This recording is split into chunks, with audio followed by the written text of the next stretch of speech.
Marriage is exclusive. It's not just a covenant, but it's also exclusive. Bible says in verse 31, therefore a man shall leave his father and mother, and hold fast his wife, and the two shall become one flesh. Everybody say one flesh. Okay, one flesh. There's the coming together, right, of two, becoming one unit, becoming one. There's exclusivity in that statement. And there are boundaries to that exclusivity. There are boundaries. And so to be able to protect that exclusivity, you have to have parameters. And if something is valuable and it's a treasure, you do all you can to protect. I mean, you see people, buy their new phone, right? The iPhone 7, and it's like this thick now because of all the cases and covers and plastic protection on it, okay? Because you do all you can to cover it, and so if it falls or it's protected. And that's just a gadget. But a marriage, it is sacred.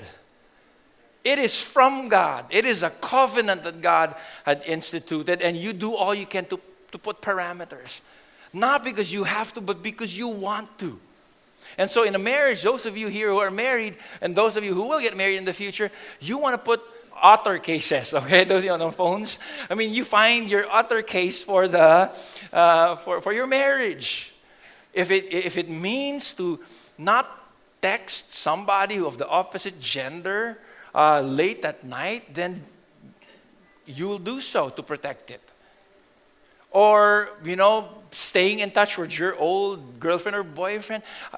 I didn't get the stats, but Facebook gives us the stats of how many marriages today have been, unfortunately, hurt because of Facebook. And Facebook's wonderful because, of the rekindled, when you, not rekindled, but when you meet your kindergarten friends. Remember, I haven't seen this guy for a long time, my friend, my basketball buddy or whatever. But also it has rekindled some old relationships.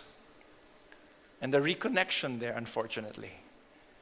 And so, but if it's something that's something that you treasure, you do all you can to protect that. And again, I appreciate the examples our leaders have set here. I'm talking about even counseling. Counseling, you can't counsel a person of the opposite gender. Or at least if you do, you find your wife or another staff member to sit for counseling. Or even, I guess, again, I'm giving you these examples because just to keep it practical, yes, but more than that, to let us understand that the devil's out there like a prowling lion seeking whom he may devour, the Bible says. And he's quite ingenious in trying to set us up for failure. And so we want to make sure we're putting, let me give you a scenario. And a lot of the things that we do, it's not sinful or immoral, it's just unwise. It's really just unwise. And again, these are more just habits and see if it works. But the more important thing is this. Let me give you an example. If you're a unit manager, sales manager, or CEO of a company, you have an assistant and all that. There are moments when you go overtime, right? And so you go overtime, you're hungry. Have you had dinner? Not yet. Not yet. Okay. Why don't we grab something for dinner? Is that sinful? No, it's not. You eat with somebody, a staff member from church, right? Or from the church, from your office. Okay. And so you go out and you eat lunch or dinner. Okay. Again, that's not wrong. Okay. And then after that, overtime the next day, same thing happens, coffee, next day. And now it's not just office interchange. There's just personal stuff. Oh, I'm really having a hard time with my wife or my husband or whatever, or my children. Like this. It gets personal and emotional. Okay? And so now, week after that, you go out again and just nothing wrong with it. I mean, it's out in broad daylight. And it's unfortunate that it happens over and over again. And then she calls in sick, and because she calls in sick, since you're a nice boss, hey, I heard you're sick.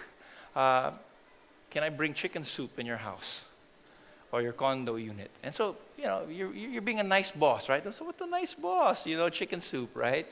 Flu, okay? And so you bring there, and then I'm just going there to pray for her. And so you go there and you pray for her, and then Again, the rest is history.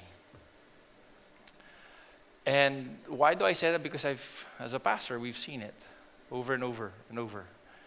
And it's not the sinful, it's not the illegal, it's not the immoral, it's the unwise decisions that led one to the other.